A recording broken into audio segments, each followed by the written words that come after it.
During the negotiations, Iran demonstrated full preparedness and seriousness. Tehran has repeatedly stated that it seeks to avoid war, but if necessary, it will not hesitate to fight. The Sultanate of Oman is playing a crucial mediating role in these talks. Omani Foreign Minister Badr al-Busaidi has been acting as an intermediary between the two sides. After the discussions, he posted on X that both parties showed unusual openness and creativity in exploring new ideas and potential solutions. Importantly, the Iranian and American delegations are not meeting face-to-face. Instead, the Omani foreign minister shuttles between separate rooms, conveying proposals and counter-proposals. This indirect format has allowed the negotiations to proceed despite deep mistrust.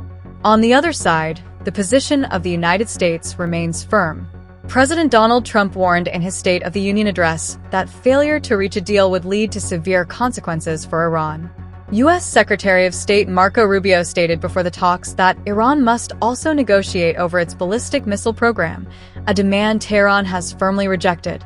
Vice President J.D. Vance said in an interview that while Trump prefers a diplomatic solution, he retains the option of using military force if necessary. Shortly before the negotiations, U.S. Special Envoy Steve Witkoff expressed frustration, questioning why Iran had not surrendered, despite mounting economic pressure and heavy U.S. military deployment in the region. In response, Iranian officials declared, "Do you know why we do not lay down our weapons? Because we are Iranians." Republican Senator Lindsey Graham has taken an even harder line, arguing that Iran should not be allowed uranium enrichment at any level, even as a face-saving measure. He has openly voiced support for regime change. These negotiations are unfolding at a time of heightened military tension. The U.S. has deployed significant forces to the Middle East, reportedly the largest buildup since the 2003 invasion of Iraq. 2 aircraft carriers, B-2 and B-1 bombers, F-35 and F-22 fighter jets, and other advanced military assets are present in the region. Satellite images published by the Associated Press show American naval vessels dispersed across strategic waters, a posture often associated with defensive readiness ahead of potential strikes. Security analysts warn that Washington's posture may not be a bluff. Some believe that if the U.S. concludes Iran is stalling, it could target nuclear facilities, senior officials, and installations linked to the Islamic Revolutionary Guard Corps, IRGC. Policy experts are divided.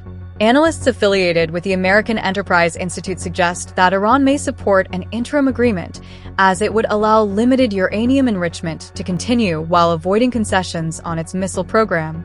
Meanwhile, assessments from the International Institute for Strategic Studies indicate growing expectations of conflict in the region, warning that any new war could be more intense than previous confrontations.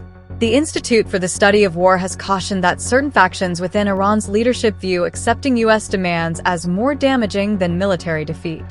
Particularly, concessions on the missile program could be interpreted domestically as surrender, potentially triggering internal instability. At the same time, Washington has imposed new sanctions on more than 30 individuals, entities, and vessels allegedly linked to Iran's so-called shadow fleet, which is accused of covertly exporting Iranian oil. In a significant move, Iran has formally proposed exporting its stockpile of uranium enriched up to 60% and temporarily suspending further enrichment. Reports suggest the material could be sent to Russia. Notably, a similar idea had reportedly been floated earlier by Qatar. At its core, the dispute remains unchanged. President Trump insists he will not allow Iran to develop a nuclear weapon. Iran, for its part, maintains that it has no intention of building one. The coming days and weeks will determine whether this proposal is sufficient to prevent war, or whether both sides move toward further escalation.